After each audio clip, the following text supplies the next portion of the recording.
নমস্কার, হরে কৃষ্ণ। ঋষিপুত্র হয়েও কেন রাক্ষস বংশের রাজা রাবণ? জানুন তার জন্ম রহস্য। পুরাণ অনুযায়ী রাবণ একদিকে পরম জ্ঞানী, অন্যদিকে রাক্ষসে প্রবৃত্তি সম্পন্ন। তার পিতা ব্রাহ্মণ, কিন্তু তা সত্ত্বেও রাবণ কেন অসুর বংশে রাজা হয়েছিলেন?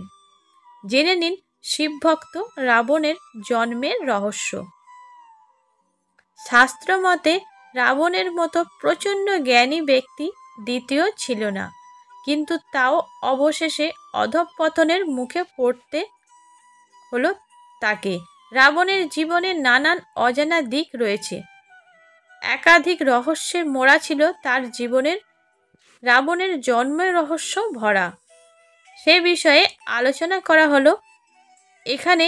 বাল্মীকি রামায়ণ অনুযায়ী রাবণ ছিলেন পুলতস্য মুনির পুত্র, মহর্ষি বিশ্রবা ও রাক্ষসী কৈকসীর সন্তান।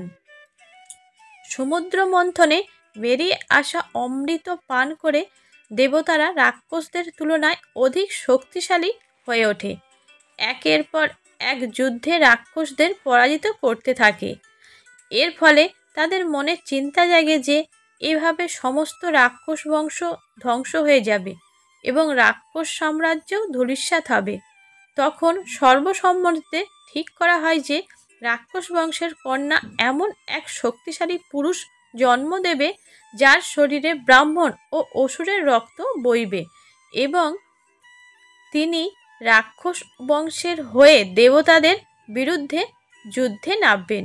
এরপরই রাক্ষস রাজা সুমালী নিজের কন্যা কৈকসীর কাছে গিয়ে বললেন যে সে এবার বিবাহযোগ্য হয়ে উঠেছে, কিন্তু সুমালীর ভয়ে কেউ তার কাছে বিবাহ প্রস্তাব নিয়ে উপস্থিত হবে না। তাই কৈকসীকে মহাপরাক্রমশালী ঋষি বিশ্রবার কাছে বিবাহের প্রস্তাব নিয়ে যেতে বললেন রাজা সুমালী। পিতার আজ্ঞা মতো কৈকসী পাতাল লোক থেকে পৃথ্বীলোকের উদ্দেশ্যে যাত্রা শুরু করেন। ঋষি বিশ্রবার আশ্রমে পৌঁছাতে তার সন্ধ্যা হয়ে যায়। সন্ধ্যা নাগাদ বিশ্রবা ঋষির কাছে দেখা হয় তার। সেখানে এসে ঋষি বিশ্রবার চরণ স্পর্শ করে তাকে নিজের মনের সমস্ত কথা জানায় কৈকসী। কৈকসীর কথা শুনে তাকে বিবাহে প্রস্তুত হন বিশ্রবা। পাশাপাশি এও জানান যেহেতু কৈকসী সন্ধ্যাবেলা তার কাছে এসে উপস্থিত হয়েছে, তাই তার পুত্র সন্তান নিষ্ঠুর হবে ও কুকর্মে লিপ্ত থাকবে। তাদের চেহারাও রাক্ষসদের মতোই হবে, কিন্তু তাদের তৃতীয় পুত্র তার মতোই ধর্মজ্ঞানী ধর্মাত্মা হবে। ঋষি বিশ্রবা ও কৈকসীর 3 পুত্র এক কন্যার জন্মগ্রহণ করে, যথা রাবণ, কুম্ভকর্ণ, শূর্পণখা। শেষে তৃতীয় পুত্র সন্তান রূপে জন্মগ্রহণ করেন বিভীষণ।